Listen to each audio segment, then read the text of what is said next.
For 16 years, from 1989 through 2004, Booknotes was C-SPAN's signature author interview program. Focusing exclusively on contemporary nonfiction, the Booknotes series created an unparalleled television forum for writers of history, biography, politics, and public and cultural affairs. The Booknotes format was simple: one author, one book, 1 hour. For a full hour every Sunday night, 52 weeks a year, nonfiction writers were asked to discuss their most recent work. Beyond the book's subject matter, authors were also queried about their research, their writing process, and their own lives and influences. The result is a body of televised interviews that serve as a lasting scholarly resource for authors, researchers, students, readers, and educators. George Mason University Libraries is now adding to this trove of information by re-interviewing selected authors about their experiences as part of the Booknotes series. Hello, I'm Lindsay Bestabrucci, oral historian for George Mason University Libraries, and with me is sound engineer Robert Vey. Today is March 6, 2015, and we are recording from Fenwick Library, where we are speaking with author Amity Shlaes, who appeared on Booknotes on April 11, 1999, to discuss her book, The Greedy Hand: How Taxes Drive Americans Crazy and What to Do About It. Hello, Ms. Shlaes. Thank you for speaking with us today. Thank you, and thanks C-SPAN. How did your book come to be on Booknotes? Well, I'm sure a publicist from my publisher, this is the 1999 book, contacted C-SPAN, or Brian Lamb may have found it himself. We were acquainted from earlier work. I had written a book about Germany. And how did you prepare for your appearance on Booknotes? This particular book in 1999 was a tax book, so I probably looked at tax rates. One of the things we discussed was the concept of the marginal rate, and we also discussed tax clarity. So there's some technical aspects to this, and I probably read my own book, but also other people's. And what do you remember most from your appearance on the program? Oh, just the difficulty of being honest, because when people ask you precise questions, you want to be sure you're, let me say that again, not the difficulty of being honest, the difficulty of being accurate. Because when people ask you precise questions, you might get a little sloppy in the answer. How do you remember this? What was the tax rate then? And Mr. Lamb has a high standard of accuracy, and one has a sense that if one is inaccurate, one is dishonest, which is not really the case. One is just sloppy. But anyway, the difficulty of being accurate. Well, Booknotes' hour-long format differed greatly from most other network television interviews, which could last 3 minutes or less. What do you think are the benefits or even potential drawbacks of this longer format interview for the author and for the viewer? There are few drawbacks to the longer format interview. There are many benefits. Over and over again, people have come to me having seen the 1999 video with questions. The authors often give speeches around the country, say at universities or at book clubs, or maybe to chambers of commerce and economic clubs. And so many of those places that have invited me watched Brian Lamb because they get a feel for the author in depth. They also get a feel for the topic in depth, which is even more important.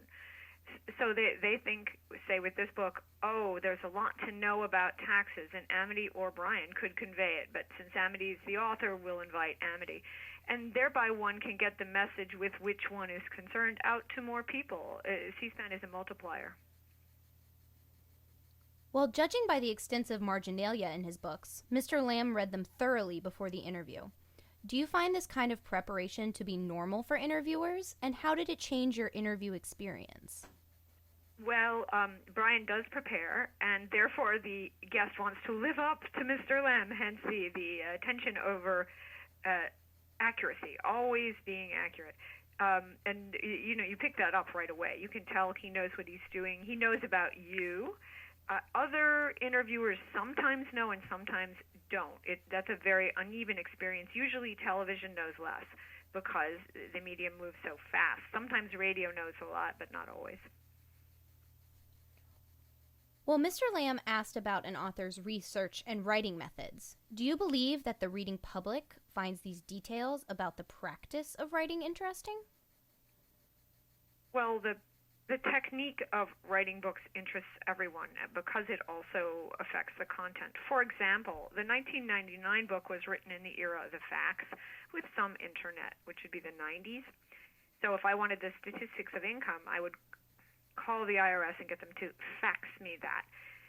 My later books were written with the internet, and so I used searchable databases. And I believe the tax book in the 90s would have been better had I had access to what I had access to later.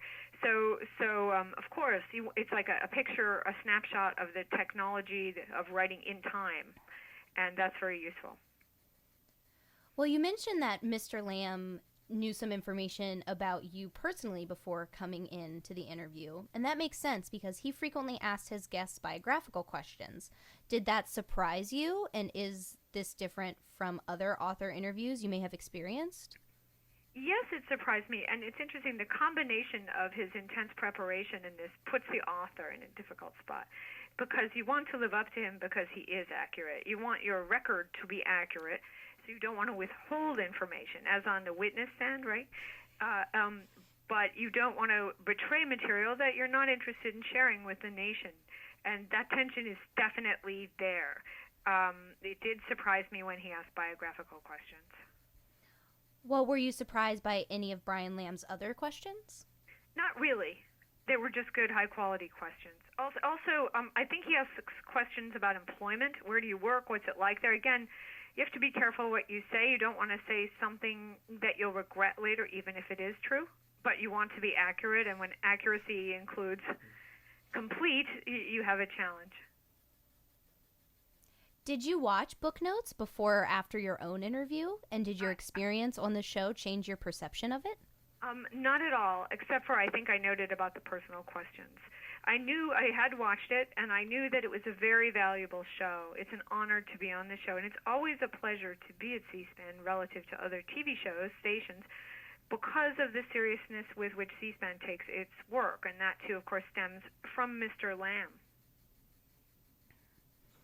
Well, as you may or may not know, George Mason University has been gifted all of Brian Lamb's personal copies of the books used in the Booknotes series.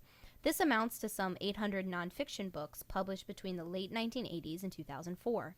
What do you think the benefits and uses of such a collection might be? Well, Brian Lamb is an eclectic fellow. Sometimes he interviews people whom others don't interview, and he provides a snapshot of popular culture, too. So whatever Brian Lamb was reading, that's what the intelligent person might read in a given year.